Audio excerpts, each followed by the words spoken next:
One of the most exciting emerging technologies is quantum computing. It deals with creating computers that can do some tasks much faster than ordinary ones ever could. You would be justified to be impatient and wonder, when will I have a quantum processor in my laptop? I'm sorry to say that it probably won't be anytime soon, although we never know. Making a quantum computer is difficult. To run quantum algorithms, we need millions of quantum bits, also known as qubits. Most research groups have barely surpassed the 60 qubit mark, and even these computers can get rather large. So, how long until a quantum computer becomes useful? The time may come sooner than you expect. Why is quantum computing so hard? Qubits are tiny and hard to control since they are usually photons or atoms. They also follow the laws of quantum mechanics. On this small scale, physical properties are not what we are used to. Quantum mechanics says that small things, such as electrons, can be in a weighted sum of two locations. The squares of their weights represent the probability of finding the electron in that position once we measure. This is called quantum superposition. Ordinary bits can take the value 0 or 1. But qubits are quantum, so they can be in a superposition of 0 and 1. We can take advantage of this to make quantum computers much faster than classical computers. However, when the quantum system is in contact with its surroundings, the superposition is destroyed after a short time. This phenomenon is called decoherence. It makes it hard for our qubits to last long enough to do practical computations with them. So how do we get around decoherence? One way is quantum error correction.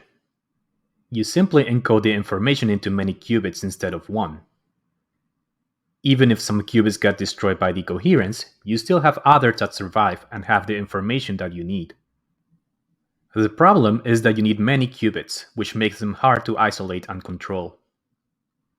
But there is another option, using fewer qubits. We could calculate with qubits really fast before decoherence can destroy the superposition.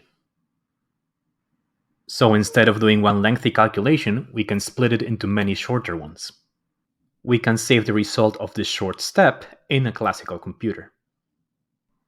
Then we feed the previous result to the quantum computer, carry out another quick calculation, and repeat.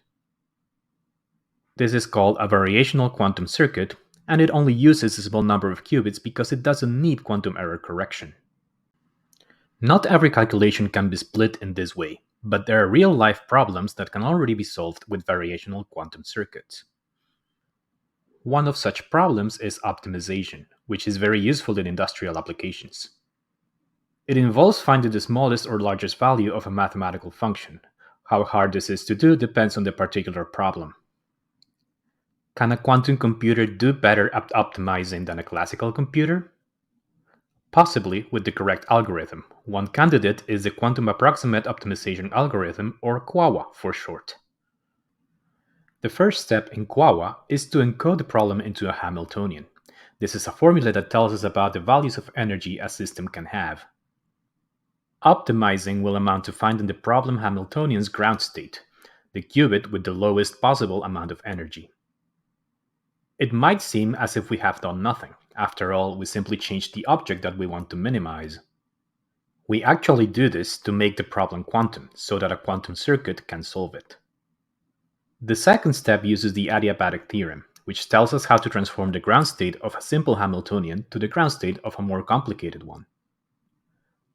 But to do this, we have to manipulate the qubit really slowly. We do not have time for this since decoherence is bound to ruin our efforts.